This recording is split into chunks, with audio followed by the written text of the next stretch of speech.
Bismillahirrahmanirrahim. Assalamualaikum warahmatullahi wabarakatuh.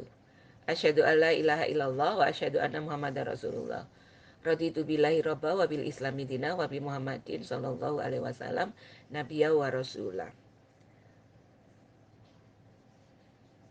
Apa kabar ibu-ibu Aisyah sekota Malang yang dirahmati Allah? Tidak terasa kita sudah mendekati pertengahan bulan Ramadan. Semoga ibadah yang kita laksanakan di sepanjang Ramadan ini diridhoi Allah, sehingga kita mendapatkan balasan dari Allah dengan menjadikan kita sebagai salah satu hambanya yang bertakwa, dan kita menjadi lebih baik di hadapan Allah. Islam itu mengajarkan bahwa segala perbuatan amal ibadah tidak akan diterima oleh Allah jika tidak disertai sikap penuh keikhlasan. Nah, hal ini disebutkan pada surat Al-Bayyinah ayat 5 yang berbunyi, padahal mereka tidak disuruh kecuali supaya menyembah Allah dengan memurnikan ketaatan kepadanya dalam menjalankan agama yang lurus. Sikap ini merupakan tindakan tulus hati yang bisa memberikan ketenangan, kedamaian bagi diri pribadi dan orang lain. Sikap ikhlas itu mempunyai kaitan erat dengan niat, karena adanya sifat ikhlas tergantung pada niatnya. Penting juga untuk memahami apa yang dimaksud dengan ikhlas tersebut, supaya kita terhindar dari perbuatan melakukan ibadah atau perbuatan baik dengan niat selain karena Allah. Kata ikhlas dalam Kamus Besar Bahasa Indonesia itu diartikan sebagai hati yang bersih atau kejujuran, tulus hati atau ketulusan hati, dan kerelaan. Sedangkan dalam bahasa Arab, kata ikhlas itu berasal dari kata khalasa, yang mempunyai pengertian tanqiyah asyai wa tazibuhu, mengosongkan sesuatu dan membersihkannya. Secara etimologi, ikhlas itu berarti membersihkan, bersih, jernih, suci dari campuran dan pencemaran, baik berupa materi ataupun imateri. Secara terminologi, ikhlas itu mempunyai pengertian kejujuran hamba dalam keyakinan atau akidah dan perbuatan yang hanya ditujukan kepada Allah. Arti ikhlas adalah mengerjakan segala sesuatu yang telah digariskan oleh Allah dan Rasul-Nya dengan penuh ketulusan, semata-mata hanya untuk mendapatkan ridhonya, baik di dunia maupun akhirat. Menurut Abu Talib, ikhlas itu mempunyai arti pemurnian agama dari hawa nafsu dan perilaku menyimpang, pemurnian amal dari bermacam-macam penyakit dan noda yang tersembunyi, pemurnian ucapan dari kata-kata yang tidak berguna, dan pemurnian budi pekerti dengan mengikuti apa yang dikehendaki oleh Tuhan. Jadi di dalam mindset kita itu ya hanya Allah, Allah, Allah, Allah. Menurut Al-Ghazali, amal yang sakit adalah amal yang dilakukan karena mengharap imbalan surga. Bahkan menurut hakikatnya, tidak dikehendaki dengan amal itu selain wajah Allah Subhanahu wa taala. Dan itu adalah isyarat kepada keikhlasan orang-orang yang benar atau al-siddiqin, yaitu keikhlasan itu sendiri. Nah, saya mencoba untuk memberikan materi ini dengan mengcombine dengan ilmu yang saya pelajari, manajemen gitu ya. Walaupun ibu-ibu tidak kuliah manajemen seperti saya gitu ya, tapi sebenarnya ibu-ibu itu sudah menerapkan manajemen. Kalau bahasanya itu manajemen secara otodidak gitu ya. Jadi ibu-ibu mempelajari manajemen itu dari pengalaman ibu-ibu sendiri gitu ya. Bagaimana ketika pagi hari, apa yang itu kan malam itu ibu sudah kepikir ya, pagi itu mau ngapain, apalagi kalau putra-putrinya masih sekolah, bapak masih aktif dinas gitu ya, pagi itu sudah mikir apa yang akan dilakukan gitu ya, kemudian nanti apa, ada kendala enggak nanti, ada seperti itu. Nah, bisa saya jelaskan bahwa manajemen itu adalah merupakan satu kegiatan untuk mencapai tujuan melalui perencanaan, pelaksanaan, serta pengendalian dengan memanfaatkan sumber daya baik manusia maupun alam. Nah, saya mau nyontohkan kegiatan manajemen yang saya lakukan yang berkaitan dengan kajian Ramadan dari Majelis Tabligh PDA Kota Malang tahun 1443 Hijriah ini. Jadi Majelis Tabligh kan punya acara kajian Ramadan ini. Nah, nanti akan di-share di sore hari. Ada 4 kajiannya. Tartil Al-Quran dimulai dari surat Al-Baqarah ayat 1, kemudian ada tadaburnya, kemudian dicari hadis yang relevan dengan itu, kemudian ada tausiahnya. Nah, saya sebagai anggota Majelis Tabligh di PJA UMM harus ikut meramaikan kajian Ramadan ini dan menyampaikannya kepada teman-teman saya di PJA UMM. Nah, planning saya apa ya? Planning saya fokusnya ke WA grupnya PDA Kota Malang yang 2000, yang untuk pengurus itu loh. Nah, kemudian saya lihat, saya awalnya nggak tahu, terus saya tanya jam berapa ya, karena saya pagi kok nggak ada, ternyata sore. Nah, sore itu saya lihat, nah kemudian saya perhatikan ternyata oleh Mbak Zia dirubah ke bentuk YouTube. Nah, teman-teman saya paling senang kalau dirubah ke bentuk YouTube karena tidak memakan memori gitu ya. Nah, akhirnya saya planningnya itu, oh ya wis, nanti saya akan kirimkan setelah saya mendapatkan dari PDA dalam bentuk YouTube. Nah, kemudian saya laksanakan. Nah, karena di hari pertama saya ini tidak tahu jamnya jam berapa, jadi saya kelewat.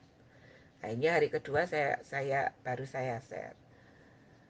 Jadi saya ambil dari PDA Kota Malang itu, saya share ke 3 WA grup pengajiannya PDA UMN. Kami baginya menjadi kampus 1, 2, 3. Kemudian sudah, nah itu pelaksanaannya. Nah, evaluasinya ya saya lihat apakah saya sudah melaksanakan itu atau belum. Nah, pernah satu saat saya nyampaikannya itu malam, bahkan keesokan harinya. Nah, saya coba untuk melihat apa yang membuat itu. Pernah satu saat sampai saya nanya ke Mbak Zia, Mbak, gurung mbok pindah nang YouTube apa? Durung Mbak. Nah, akhirnya agak terlambat mengirimkan kepada ibu-ibu yang ada di PJA. Nah, itu evaluasi itu. Nah, sekarang saya mencoba untuk menerapkan manajemen itu ketika kita mencoba untuk ikhlas dalam melaksanakan segala hal. Nah, jadi manajemen ikhlasnya bayi saya, bayi Baroya Mila Santi, Ibu ya, binti Masudin. Jadi manajemen ikhlas yang pertama itu kita harus punya tujuan untuk mencapai keikhlasan itu. Kemudian yang kedua, kita melaksanakan perencanaan dengan menentukan apa yang akan kita lakukan untuk mencapai keikhlasan itu. Jangan lupa ada target pencapaian keikhlasan itu. Kemudian setelah kita membuat perencanaan, kita laksanakan. Apa yang sudah kita rencanakan tadi kita laksanakan. Nah, jangan lupa untuk dievaluasi. Jadi perencanaan, pelaksanaan, evaluasi atau pengendalian itu satu paket, ibu-ibu, gak bisa terpisah. Karena kita tidak bisa membuat perencanaan berikutnya kalau belum kita evaluasi. Nah, evaluasi itu dengan cara melihat apakah yang kita rencanakan, apakah yang kita laksanakan itu sudah sesuai dengan perencanaan atau belum. Nah, untuk evaluasinya itu bisa dari diri sendiri. Karena kita memanfaatkan sumber daya itu tadi ya. Bisa dari diri sendiri, bisa dari orang lain, bisa belajar dari satu kejadian. Baik itu kejadian yang menimpa manusia ataupun alam. Nah, kita mulai dari yang pertama. Kita tentukan tujuan untuk mencapai keikhlasan. Seringkali kita dengar ya, ketika menghadapi masalah itu, dan kita harus merelakan sesuatu yang kita anggap berharga itu. Semakin banyak kita mendengar ada orang yang berkata, udah, ikhlasin aja. Nah, itu kan gampang ya untuk kita ucapkan, tapi kan tidak semudah itu. Apalagi kalau misalkan kita tidak ikhlas awakmu, ikhlas. Ya gak ikhlas itu jenenge kok disampaikan udah ya. Padahal lah kan serba susah, ditanya ikhlas dijawab salah. Padahal katanya ikhlas itu ya nggak usah pakai diungkapkan. Ya kayak nyun sewu ya ibu-ibu, kalau kita mau ke belakang itu, entah itu mau buang air kecil atau mau buang air besar, itu kan mesti kan heboh sendiri kita sebelumnya. Tingkat hebohnya masing-masing orang itu kan berbeda. Tapi setelah kita laksanakan hajat itu kan rasanya plong gitu ya. Dan kita tidak ingin itu kembali lagi ke kita. Nah, itu seperti itu ikhlas itu. Atau ada orang yang mengatakan ikhlas itu koyok tukang parkir loh. Dia itu nungguin mobil mulai dari yang biasa sampai yang mewah. ketika mobil itu diminta lagi sama pemiliknya, dia nggak loro hati lah. Seperti itu keikhlasan. Jadi secara sederhana itu, ikhlas adalah sikap untuk merelakan sesuatu yang kita anggap paling baik dengan harapan mendapatkan ridho dari Allah Subhanahu wa taala.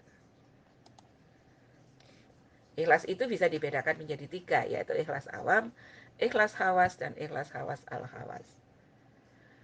Ikhlas awam itu apabila kita melaksanakan ibadah kepada Allah karena kita takut akan siksa dan mengharapkan pahala atas ibadah yang kita lakukan. Jadi kita tanya sama diri kita sendiri, kita masih kayak begitu ah. Kita melakukan sesuatu itu apa karena kita takut dapat balasan dan kita ingin dapat pahala, ya berarti kalau kita masih ada di tataran itu, yaitu namanya ikhlas awam. Kemudian yang kedua, ikhlas khawas. Manusia yang memiliki sifat ikhlas khawas ini beribadah kepada Allah itu dengan harapan agar menjadi lebih dekat. Karena dengan kedekatan itu kita akan mendapatkan balasan baik dari Allah. Nah, jadi ibu-ibu, saya ini kan takut nyebrang ya. Nah, saya itu mencoba untuk mendekat kepada Allah karena hanya Dia yang menolong. Jadi ketika mau nyebrang itu saya mesti PDKT sama Allah gitu ya. Saya ngomong-ngomong sendiri di pinggir jalan mau nyebrang itu, saya ngomong begini, ya Allah, Engkau tahu saya ini lo paling takut nyebrang, tolong saya ya Allah. Saya cuma ngomong begitu aja. Nah, jadi kan dalam hal ini saya menganggap bahwa ikhlas saya untuk nyebrang itu ikhlas khawas itu tadi, mencoba untuk mendekatkan diri pada Allah supaya saya mendapatkan balasan dari Allah. Alhamdulillah ibu-ibu, ketika saya selesai berdoa itu tak lihat kanan kiri saya loh, kendaraan itu loh kok moro-moro sepi. Wah, ya langsung melayu aja nyebrang gitu. Nah, seperti itu. Nah, kita tanya sama diri kita sendiri, kita sudah sampai tataran itu atau belum. Kemudian yang ketiga adalah ikhlas khawas al-khawas. Nah, ini kita beribadah secara tulus kepada Allah dengan penuh kesadaran. Nah, iki angel iki. Penuh kesadaran. Sholat bukan karena menjalankan ibadah. Sholat bukan karena kedekatan, tapi sadar. Aku jadi kudu sholat. Aku jadi kudu poso. Aku jadi dan seterusnya. Semua ibadah yang kita lakukan, baik yang hablum minanas maupun hablum minallahnya. Nah, manusia yang mempunyai sifat ini itu menganggap bahwa segala sesuatu itu merupakan milik Allah dan hanya Allah Tuhan yang sebenar-benarnya gitu loh. Jadi ya nggak apa-apa kalau misalkan saya ngalamin itu waktu ibu saya meninggal ya. Waktu itu saya cuma mikir, aku gak apa-apa wis ngopeni ibu, tapi yang penting aku dikancani ibu gitu. Nah ya nggak bisa, pada saatnya ibu saya harus pergi ya saya harus merelakan. Nah, oke ibu-ibu ya, kita tanya sama diri sendiri, kita sudah pada paparan yang mana? Ikhlas yang awam, ikhlas yang khawas, atau ikhlas khawas al-khawas? Jadi perintah Allah kepada kita manusia untuk ikhlas itu ada di surat Saba ayat 46. Katakanlah, aku hendak memperingatkan kepadamu satu hal saja, yaitu agar kamu menghadap Allah dengan ikhlas, berdua-dua atau sendiri-sendiri. Kemudian agar kamu pikirkan tentang Muhammad. Kawanmu itu tidak gila sedikit pun. Dia tidak lain hanyalah seorang pemberi peringatan bagi kamu sebelum menghadapi azab yang keras. Ada lagi surat Al-Hajj ayat 31. Beribadahlah dengan ikhlas kepada Allah tanpa mempersekutukannya. Barang siapa mempersekutukan Allah, maka seakan-akan dia jatuh dari langit lalu disambar oleh burung atau diterbangkan angin ke tempat yang jauh. Nah, kita juga bisa melihat di surat Yunus ayat 105 dan At-Taubah ayat 91. Nah, sekarang kita perlu merencanakan ini. Apa yang harus kita lakukan untuk mencapai keikhlasan? Nah, keikhlasan itu bisa kita lakukan ketika kita beribadah kepada Allah. Ikhlas hablum minallahnya itu ya. ikhlas dalam syahadat, ikhlas dalam sholat, ikhlas dalam berzakat, ikhlas dalam puasa Ramadan, dan ikhlas dalam beribadah haji. Ikhlas dalam syahadat itu Nabi Muhammad SAW bersabda, tidaklah ada satu jiwa pun yang meninggal dalam keadaan bersyahadat La ilaha illallah dan aku adalah Rasulullah, yang itu semua kembali kepada hati seorang mukmin, ikhlas dari lubuk hatinya, kecuali Allah akan memberi ampunan kepadanya. Hadis riwayat Ahmad dan Ibnu Majah. Kalau ikhlas dalam salat, sebagaimana sabda Rasulullah, tidaklah ada seorang muslim yang berwudu dan membaguskan wudunya, kemudian menegakkan sholat 2 rakaat dengan menghadirkan hati dan wajahnya ikhlas, kecuali wajib bagi dia untuk masuk al-jannah. Hadis riwayat Muslim. Kalau berzakat, zakat itu mengajari bagaimana kita harus melandasinya dengan ikhlas sebelum menunaikan zakat itu. Di antara konsekuensi kejujuran seseorang adalah hendaknya dia benar-benar ikhlas karena Allah dalam amalan tersebut. Kemudian ikhlas dalam puasa Ramadan. Saat menjalani puasa Ramadan, kita akan belajar bagaimana menahan haus dan lapar. Ilmu ikhlas itu menjadi dasar yang penting dalam menjalankan ibadah puasa. Sesuai dengan sabda Rasulullah, barang siapa yang berpuasa pada bulan Ramadan dengan dilandasi keimanan dan semata-mata ikhlas mengharapkan pahala dari Allah, maka diampuninya dosa yang telah lalu. Hadis riwayat Bukhari dan Muslim. Nah, terakhir, ketika melaksanakan ibadah haji. Haji itu merupakan amalan yang mulia jika kita mampu menjalankannya. Nabi Muhammad SAW bersabda, barang siapa yang menunaikan haji semata-mata ikhlas karena Allah dan tidak melakukan perbuatan kotor dan dosa dalam hajinya tersebut, maka dia kembali dalam keadaan seperti pada hari dia dilahirkan oleh ibunya, suci dan bersih dari dosa. Hadis riwayat Bukhari dan Muslim. Nah,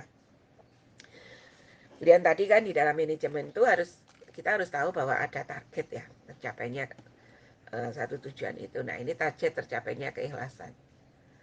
Nah, ini kita bisa lihat dari ciri-ciri orang yang ikhlas. Satu, tidak mengharap popularitas. Nah, orang ikhlas itu ketika melakukan ibadahnya, baik yang habluminallah maupun habluminanas, itu tidak kepingin dapat pujian dari orang lain, gak kepingin kemudian menjadi orang yang populer. Nah, kalau kita masih punya keinginan seperti itu, ya tanya sama diri sendiri, sudah ikhlaskah kita? Kemudian yang kedua, cirinya lagi adalah ikhlas itu ketika kita sadar bahwa kita punya kekurangan. Nah, ketika kita merasa lebih baik dari orang lain dalam segala hal, kan ada ya ibu yang kayak begitu ya.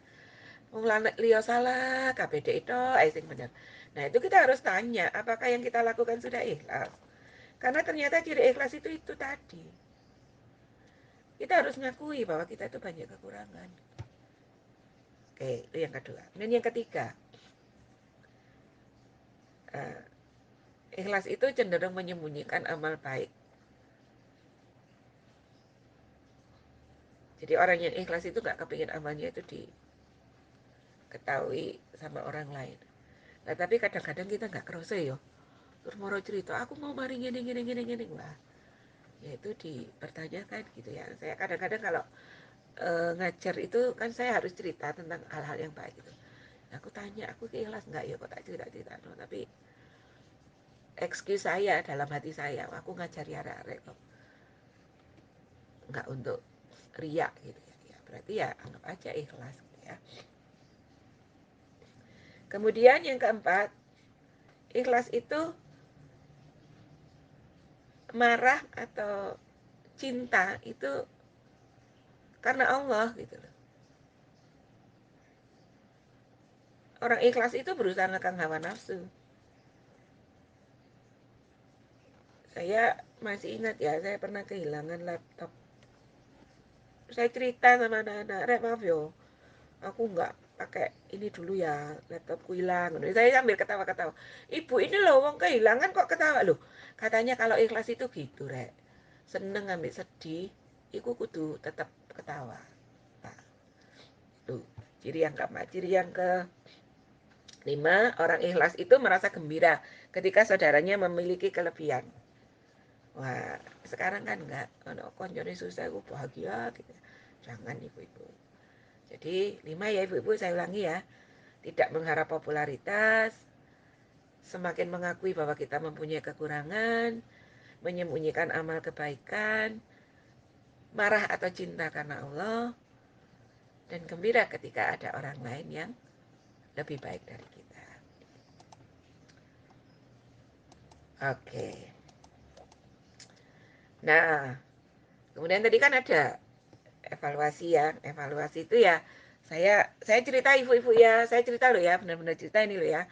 Saya itu mendapatkan keikhlasan itu kayaknya puncak keikhlasan saya deh waktu itu.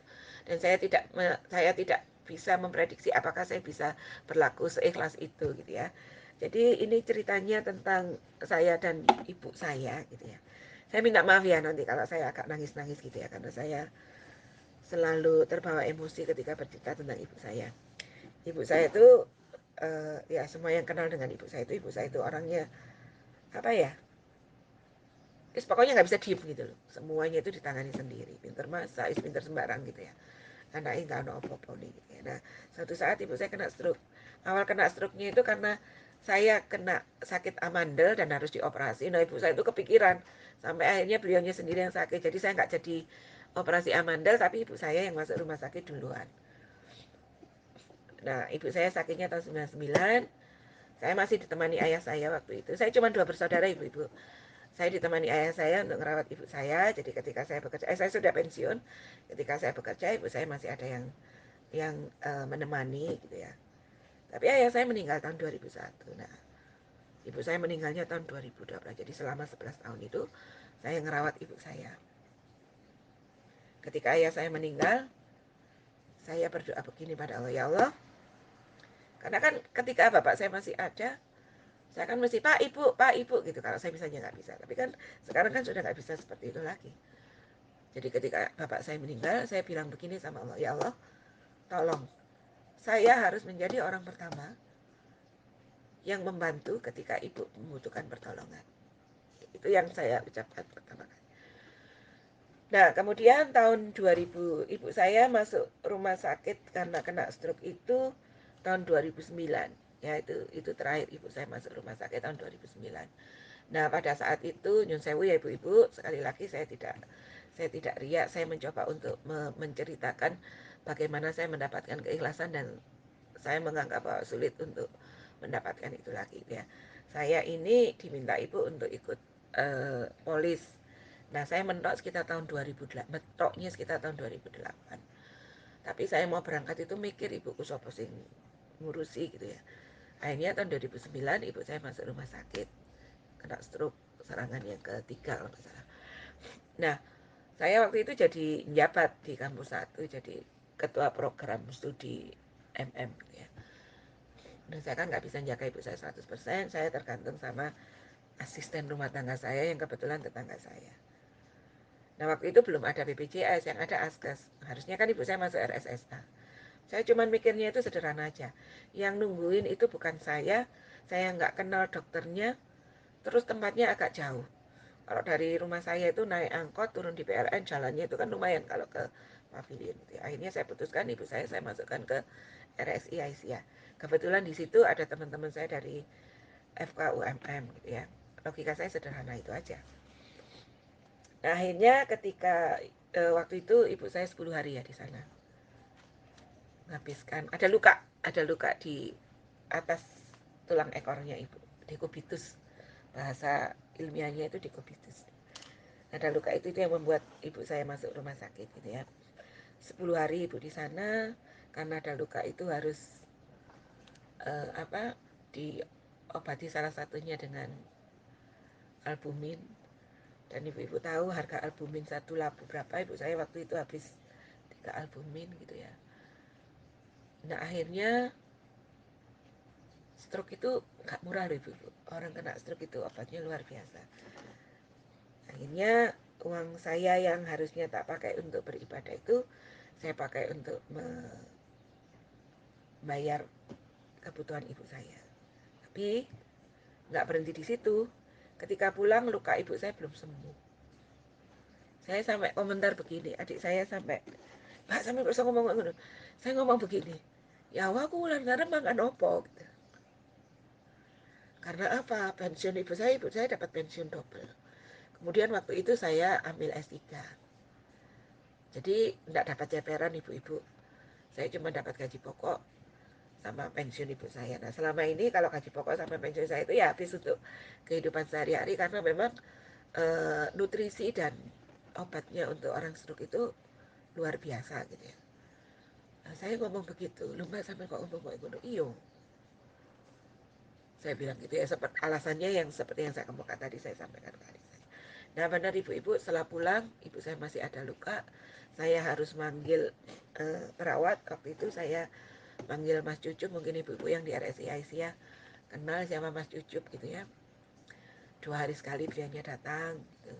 Kemudian saya juga harus kontrol ke dokter, tapi dokternya karena teman baik, Mbak obat ibu sini kita gak usah diminum ya, percuma, tak kasih obat ini harganya lebih murah, nanti yang dipakai untuk beli obat itu pakai aja untuk nutrisinya ibu ya. Saya ingat saya harus belikan susunya ibu gitu ya, karena ibu yang kena itu saraf saraf kecapnya, jadi nggak bisa makan dengan baik ya. Kemudian saya berikan itu apa, kutuk. Jadi sari kutuk itu ya, sekarang kan enak ada kapsulnya, sudah dulu belum ada. Untungnya RSI Aisyah itu menyediakan, jadi setiap berapa hari sekali gitu saya ke RSI Aisyah untuk beli sari kutuk itu satu satu apa satu gelasnya itu 20.000 tahun 2009. Nah untuk ngirit ibu-ibu sehari saya kasih ibu saya setengah gelas, jadi satu gelas 20.000 itu bisa untuk 2 hari. Nah kemudian Mas Ucupnya itu juga baik banget gitu ya, jadi tak belikan obat yang paling mahal. Terus katanya Mas Ucup, Bu jangan mahal-mahal obatnya, tak carikan yang di bawahnya ini ya. Terus nanti tak belikan di teman saya yang detailer, jadi harganya lebih murah. Oke saya bilang begitu, jadi agak murah harganya ya. Nah kemudian jadi ibu bisa bayangkan ya, waktu itu saya mikirnya kan itu tadi aku makan nopo gitu ya. Nah akhirnya karena saya sudah terbiasa sama ibu, saya mulai kelas 4 SD ya diminta ibu untuk ngelola duit sendiri itu. Akhirnya saya kumpulkan pensiunnya ibu sama gaji saya kumpulkan. Kemudian karena tadi saya kan sudah berdoa, saya harus menjadi orang pertama yang nolong ketika ibu butuh pertolongan. Jadi uang yang terkumpul itu saya pakai untuk ibu dulu, jebreng gitu ya. Nah saya kalau nggak salah ibu-ibu, sebulan itu saya cuma pegang uang 125.000 waktu itu. Pembantu saya nanya, Mbak gak pingin ditukar nopo? Nggak bisa. Jadi ibaratnya kalau ibu saya tak belikan wortel 1 kilo, tak ambil 1 untuk makan saya. Nah itu katanya Mas Cucup sama dokter Baharudin, lukanya ibu saya itu sembuhnya dalam waktu 6 bulan. Kok ya Allah, saya itu sampai nangis. Ternyata 1,5 bulan luka ibu saya itu udah nutup. Jadi prediksi saya bahwa saya nggak bisa makan selama 6 bulan itu nggak ada sama sekali. Lah kok bisa? Mas Cucu tuh heran loh. Bu lihat, mau mas aku mau delok sampean sing bagiannya wamarasno ibu, aku tak sing dongo, saya bilang tuh. Wis lah bu lihatan. Ternyata udah kan nutup bu, lubangnya tinggal kecil gitu. Lah beneran, katanya Mas Cucu kan besoknya besok nutup beneran. Luar biasa bu ini. Harusnya 6 bulan, 1,5 bulan udah ketutup. Nah terus saya laporan kan ke dokter Barudin. Dokter Barudin juga heran. Lah kok iso mbak? Itu loh kudunya 6 bulan. Kalau misalkan ibu itu tidak sepuh, ibu saya waktu itu 73 usianya, itu diambilkan dari pahanya terus ditemplok no. Nah itu loh 1,5 bulan. Nah saya orang manajemen ya, aku lah ya mengevaluasi diriku. Oh posing wis tak lakoni gitu. Akhirnya saya ngelihat, saya nata uang itu tadi loh bu. Jadi tak kumpulkan yang harus dibeli kayak obat nutrisi itu kan bisa dibeli untuk 1 bulan, itu tak beli selama 1 bulan. Nah yang nggak bisa dibeli 1 bulan, nah saya ngalami yang amplop-amplop itu yang tak tulis, iki amplopnya dokter, iki amplopnya perawat, iki amplopnya makanan, iki amplopnya obat, tak tulisi, saya tulisi itu semua. Dan ternyata ya Allah, itu kan rezeki banget gitu ya, yang harusnya sakit 6 bulan ternyata 1,5 bulan cukup. Nah itu cara saya mengevaluasi terhadap keikhlasan. Nah kemudian kita juga bisa belajar dari Nabi Ibrahim. Luar biasa Nabi Ibrahim, Nabi Ismail, Siti Hajar. Ketika beliau mengikhlaskan, bertahun-tahun beliau itu tidak memiliki anak, kemudian mempunyai anak Ishak sama Ismail, tiba-tiba diminta salah satu untuk disembelih. Dan ternyata keikhlasan itulah yang mengantarkan Allah mengganti Nabi Ismail dengan hewan kurban. Nah, ibu-ibu, kita bisa belajar dari situ. Atau mungkin ketika ada bencana tahun berapa itu, 2018 ya ibu-ibu, bencana silih berganti. Saya sebagai bendara PDA-nya itu mengumpulkan uang dari ibu-ibu dan dermawan semuanya gitu ya, yang luar biasa. Itu di antara sekian ada Jawa Barat, ada Palu, ada Lombok. Saya mendapatkan dana paling banyak itu dari Lombok, dari bencana Lombok itu. Kalau tidak salah yang disetorkan ke Lazismu 100 juta. Dan itu diapresiat sama Lazismu karena ternyata paling banyak. Saya sendiri juga heran. Waktu itu saya sempat ngomong sama ibu-ibu di PDA. Oh pemergo aku wong Lombok yo. Aku kok oleh akemen gitu. Tapi menurut saya bukan karena saya gitu. Ibu-ibu, Lombok itu dikenal sebagai Pulau Seribu Masjid. Nah, Bu Nur Aini itu 100% Lombok. Kalau saya separuh. Kalau Bu Us PCA Klojen itu anak-anaknya kayak saya, separuhnya Lombok karena suaminya Bu Us itu orang Lombok. Nah ketika saya ke Lombok itu, saya dulu sampai nganga itu apa, anak kecil itu kalau sudah waktunya azan nggak pakai disuruh main se apa ya, seheboh mereka main. Kalau sudah azan itu langsung ngambil wudhu, berangkat ke masjid, musola dan seterusnya. Nah saya akhirnya mikir, jangan-jangan itu yang membuat eh, mereka cepat untuk tertangani gitu ya. Muhammadiyah itu kebetulan yang kena kan Lombok Utara ya, itu daerahnya ayah saya, ibu-ibu. Jadi Lombok Utara itu Muhammadiyah itu jadi benar-benar waktu itu yang jadi ketua PDM-nya itu kakak saya. Nah jadi benar-benar Muhammadiyah itu yang menjadi penolong warga masyarakat di KLU itu. Mereka dibuatkan huntara gitu ya. Nah, jadi itu kita bisa belajar dari situ. Nah, sebenarnya apa manfaat yang akan kita dapatkan kalau kita ikhlas itu? Satu, sebagai salah satu sumber rezeki pahala yang besar. Sumber rezeki berupa pahala yang besar. Menyelamatkan dari azab yang besar pada hari pembalasan. Allah akan memberikan hidayah sehingga kita tidak tersesat ke jalan yang salah. Kita akan selamat di akhirat nanti karena ikhlas itu tadi. Amal ibadah kita diterima oleh Allah. Hidup kita menjadi tenang dan tentram. Kita akan mendapatkan perlindungan dari Allah. Nah ibu-ibu, sudah tidak usah lihat tetangganya, sudah nggak lihat teman-temannya. Kita lihat diri kita sendiri. Apakah sudah ikhlas? Dengan melihat pada apakah kita sudah mendapatkan manfaat seperti yang saya sebutkan. Ibu-ibu, ini kebetulan saya sudah buat PPT. Jadi nanti ibu-ibu saya beri PPT-nya juga nih. Mungkin itu ya ibu-ibu, mudah-mudahan apa yang saya sampaikan ini bisa menjadi inspirasi ibu-ibu untuk menjadi lebih baik di hadapan Allah. Mohon maaf, apa yang baik itu tadi semata-mata dari Allah. Kalaupun ada kekurangan itu semata-mata dari saya. Billahi taufik walhidayah. Wassalamualaikum warahmatullahi wabarakatuh.